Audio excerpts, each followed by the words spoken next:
এক মেয়ে ঝকঝকে নতুন একটা আইফোন কিনলো। শুধু তাই না, সাথে একটি স্ক্রিন প্রোটেক্টর এবং সুন্দর একটা কাভারও কিনলো।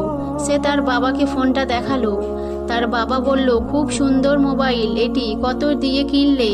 তার মেয়ে বলল, এই তো 50,000 টাকা দিয়ে ফোন, 1200 টাকা দিয়ে কভার আর 200 টাকা দিয়ে স্ক্রিন প্রোটেক্টর। তার বাবা বলল, আচ্ছা তুমি কেন কভার এবং স্ক্রিন প্রোটেক্টরটি কিনলে? তুমি তো চাইলে আরও 1400 টাকা সেভ করতে পারতে। তার মেয়ে বলল, বাবা আমি 50,000 টাকা দিয়ে মোবাইল কিনতে পারলাম, আর এর সুরক্ষার জন্য 1400 টাকা খরচ করতে পারবো না? আর এর কাভারের কারণে ফোনটা আরও সুন্দর দেখাচ্ছে। বাবা বলল, এটা কি আপেল কোম্পানির জন্য অপমান না? তারা কি যথেষ্ট সুরক্ষার ব্যবস্থা করে ফোনটা তৈরি করেনি? মেয়ে বলল, না বাবা, তারা নিজেরাই পরামর্শ দিয়েছে যেন আমরা স্ক্রিন প্রোটেক্টর এবং কাভার ব্যবহার করি এর সুরক্ষার জন্য, আর ফোনটার কোনো ক্ষতি হোক তা আমি চাই না।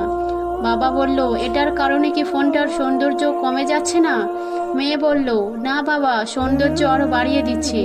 এরপরে বাবা তার মেয়ের দিকে তাকালেন এবং ভালোবাসার মাখায় একটা হাসি দিয়ে বললেন, আমার মেয়ে, তুমি জানো আমি তোমাকে অনেক ভালোবাসি। তুমি ফোনটা কিনতে 50,000 টাকা খরচ করলে এবং আরও 1400 টাকা খরচ করলে এর সুরক্ষার জন্য, খুব ভালো।